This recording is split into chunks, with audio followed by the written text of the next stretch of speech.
Iran mengklaim telah menghancurkan sebuah drone di Provinsi Bushehr. Namun hingga kini belum ada konfirmasi resmi dari pihak Amerika.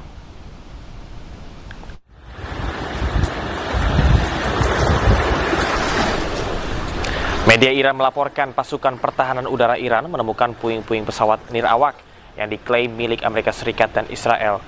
Drone tersebut ditembak jatuh setelah terdeteksi beroperasi di sekitar Pulau Kasm yang berada di kawasan Teluk Persia. Di waktu yang sama, angkatan bersenjata Iran disebut meluncurkan sejumlah rudal dari bagian selatan negara menuju target yang telah ditentukan. Secara terpisah, Pusat Pemantauan Pertahanan Udara Angkatan Darat Iran membantah laporan tentang ledakan di kota Bandar Abbas. Suara ledakan tersebut berasal dari tembakan peringatan yang dilepaskan ke arah kapal-kapal yang mencoba melewati Selat Hormuz tanpa berkoordinasi dengan Angkatan Laut Iran.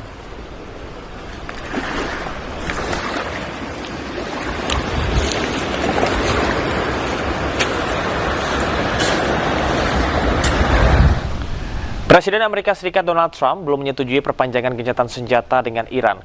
Trump memasang sejumlah syarat sebelum menyetujui kesepakatan, di antaranya adalah menuntut Iran tidak memiliki senjata nuklir dan mendesak Selat Hormuz dibuka kembali.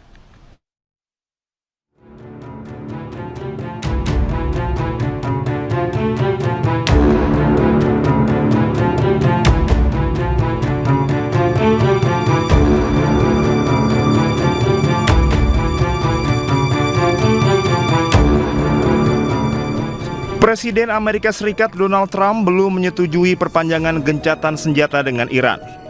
Rapat khusus di Gedung Putih Washington DC Amerika Serikat pada Jumat waktu setempat berakhir tanpa kejelasan keputusan.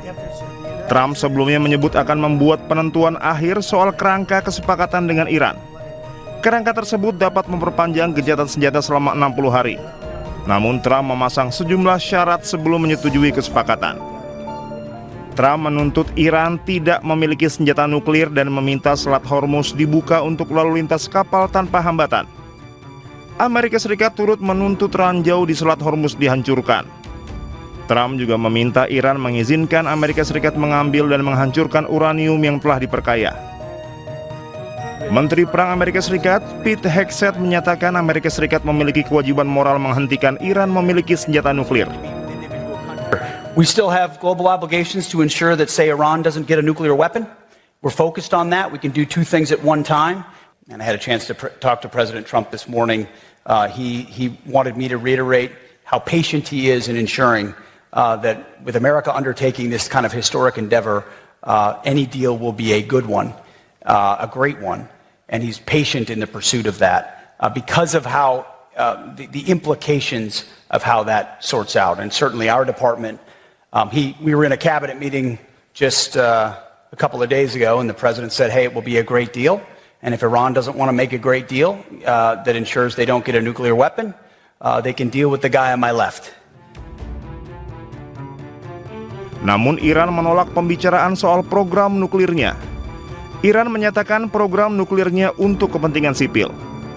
Juru bicara Kementerian Luar Negeri Iran, Esmail Baghaei, menyebut fokus mereka saat ini mengakhiri perang. Iran juga membantah ada kesepakatan soal penghancuran material nuklir.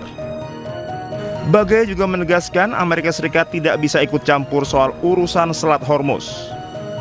Ia menyampaikan teritorial laut tersebut hanya bisa dibahas dan dikendalikan oleh pemerintah Iran dan Oman. Saat ini ketegangan masih terjadi di tengah proses diplomasi.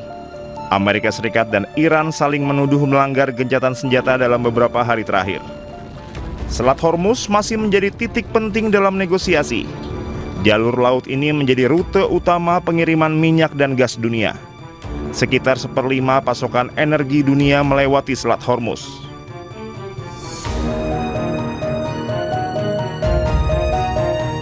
Sebelumnya, Amerika Serikat dan Iran disebut telah menemukan kesepakatan yang tertuang dalam Memorandum of Understanding 10 poin.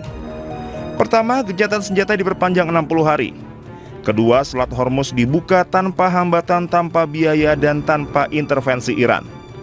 Ketiga, Iran wajib menarik ranjau laut dalam 30 hari. Keempat, blokade Amerika Serikat terhadap pelabuhan Iran akan dicabut bertahap. Kelima, penarikan pasukan Amerika Serikat tergantung kesepakatan permanen. Keenam, Iran berkomitmen tidak membuat senjata nuklir. Ketujuh, pembahasan awal soal nuklir setelah MOU ditandatangani. Kedelapan, Amerika Serikat akan mencabut sanksi dan membuka dana Iran di akhir kesepakatan. Kesembilan, Amerika Serikat menangguhkan sebagian sanksi selama 60 hari. Kesepuluh, gencatan senjata juga berlaku di Lebanon, namun Israel tetap boleh bertindak jika ada ancaman. Guru Besar Geopolitik Timur Tengah UGM, Siti Mutah Setiawati mengatakan, perundingan damai Amerika Serikat dan Iran tidak adil untuk Iran. Iran tidak akan menghentikan pengembangan senjata nuklirnya.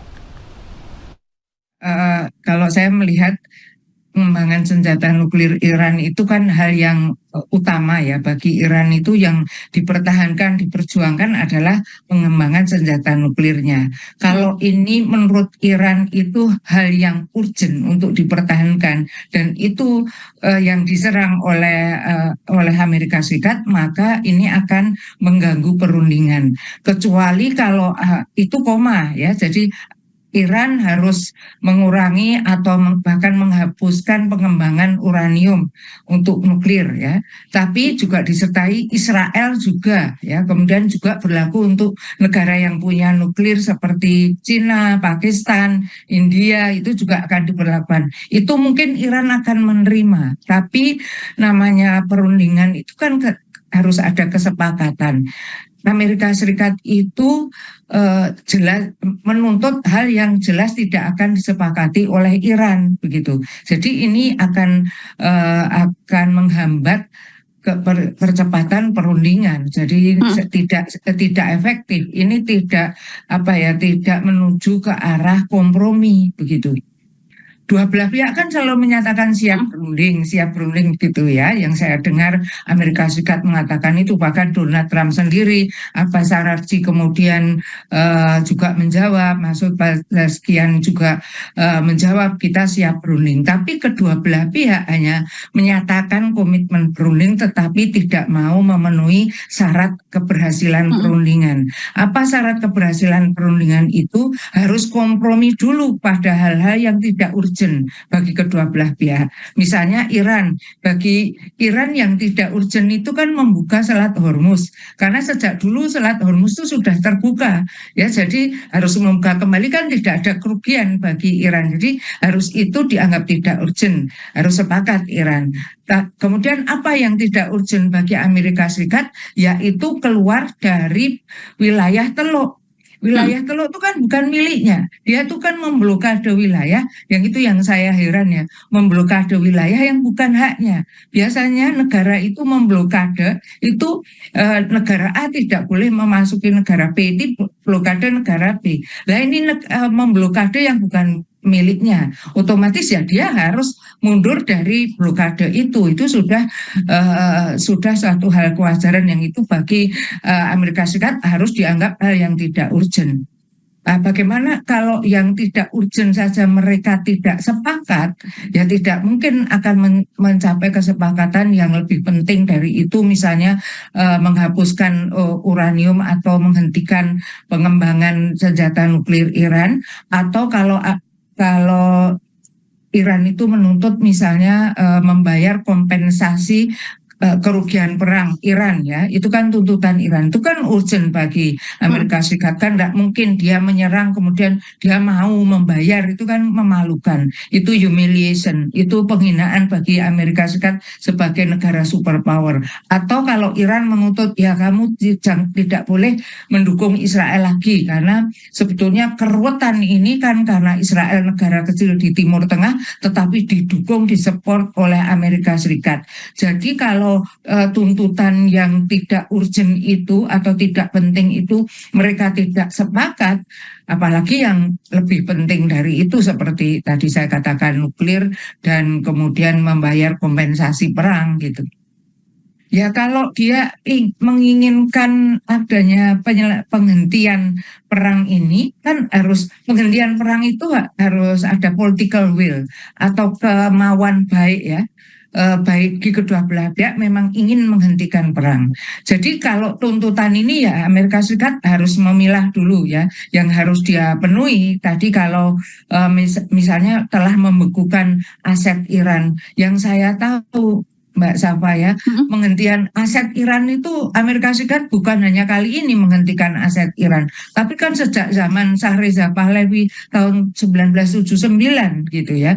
Jadi kalau itu kan harusnya dia kan bukan miliknya juga seperti tadi saya katakan. Amerika Serikat harus memenuhi pencairan aset Iran, kemudian dia keluar dari wilayah Teluk. Itu Amerika Serikat harus menunjukkan komitmen dulu untuk mau memenuhi tuntutan Iran, sehingga nanti Iran juga harus mau memenuhi tuntutan yang tidak urgent. Saya rasa Iran tidak mau kalau untuk menghentikan pengembangan nuklir ya, karena itu tidak adil bagi Iran. Namanya perundingan itu kan harus adil ya, jadi harus adil. Kalau dirasa tidak adil, tidak mungkin akan mencapai kesepakatan perundingan. Yang kemudian adalah kedua belah pihak itu memang punya political will yang namanya rekonsiliasi. Rekonsiliasi itu adalah kesepakatan kalau ada perang, mereka memang ingin menghentikan kedua belah pihak, kemudian melupakan yang akhir-akhir yang penyebab perang itu kedua belah pihak, karena perang itu pasti soal salah dan benar ya. Jadi kalau pihak Iran kan merasa Iran yang benar, Amerika yang salah. Yang Amerika pun meskipun dia yang nyerang, dia tetap merasa benar dan Iran yang salah. Kalau kedua belah pihak tetap berpegang teguh pada pendiriannya seperti itu, tidak mungkin terjadi perundingan yang menghasilkan kesepakatan untuk menghentikan perang.